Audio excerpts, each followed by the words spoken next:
السلام علیکم ناظرین کرام، نئی ویڈیو میں آپ کو خوش آمدید کہتے ہیں۔ آج پاکستان تحریک انصاف کا کنونشن ہوا ہے جس میں لوکل اور انٹرنیشنل میڈیا کو دھاندلی کے تمام تر ثبوت واضح انداز میں پورے فارم 45 کے ساتھ دکھائے گئے ہیں۔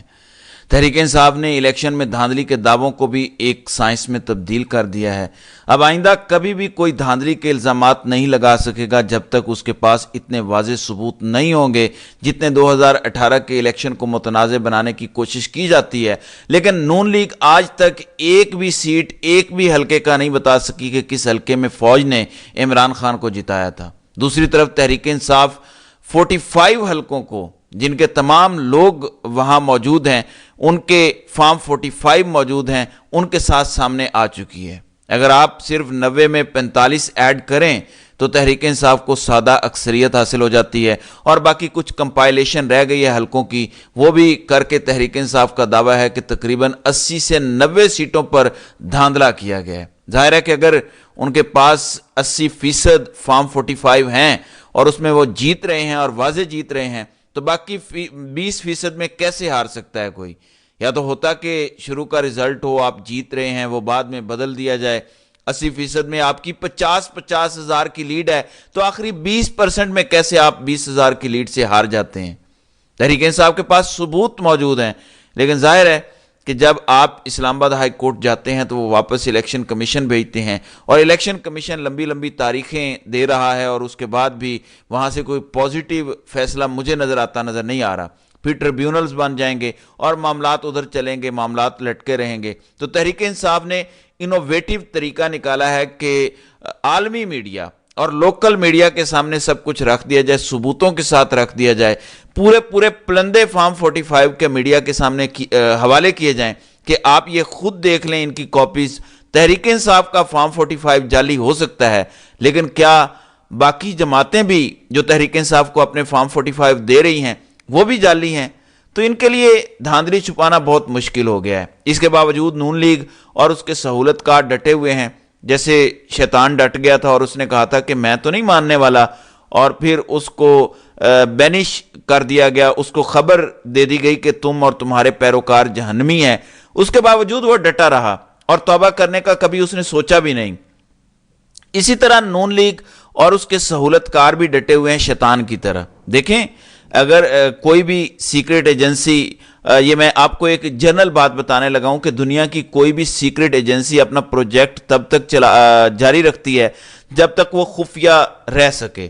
جیسے ہی پروجیکٹ لیک ہو جاتا ہے، سب کچھ سیکرٹ نہیں رہتا، سب کچھ پتہ چل جاتا ہے تو وہ پیچھے ہٹ جاتے ہیں۔ مگر یہاں 2 سال سے جو پروجیکٹ ننگا کھڑا ہے، آپ اس میں ناکام ہو گئے، الیکشن ہو گئے، دوبارہ اس پروجیکٹ کو جو ننگا کھڑا ہے، اپنے لوگ بھی گواہی دے رہے ہیں، ساری دھاندلی بھی سامنے آ گئی، اس کے بعد بھی اس پروجیکٹ کو چلایا جا رہا ہے۔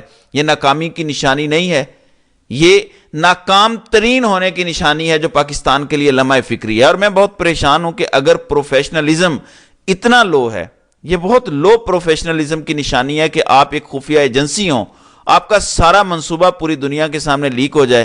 پہلے تو یہی لمحہ فکری ہے، لیکن اس کے باوجود آپ اس منصوبے کو جاری رکھیں، یہ آپ کے ان پروفیشنل ہونے کی نشانی ہے، اور یہ بہت ہی پریشان کن صورتحال ہے۔ ناظرین اکرام، سلمان اکرم راجہ نے کنونشن میں ویکیبلری بڑی زبردست استعمال کی ہے۔ یہ جو کنونشن ہو رہا ہے جس میں عالمی میڈیا کے سامنے یہ الفاظ رکھے ہیں کہ پاکستان کی جمہوریت پر ڈاکہ ڈالا گیا ہے، یہ بہت زبردست لفظ ہے جو کہنا پڑے گا سب کو۔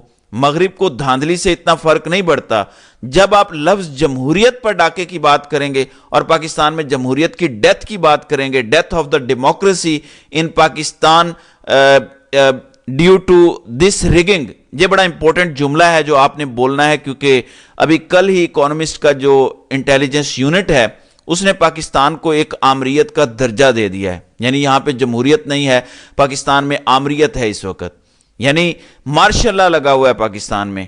یہ دی اکانومسٹ کہہ چکا ہے، عالمی ادارہ ہے جس کو دنیا کے لوگ مانتے ہیں۔ عالمی حکومتوں پر بھی ایسے ہی دباؤ آئے گا۔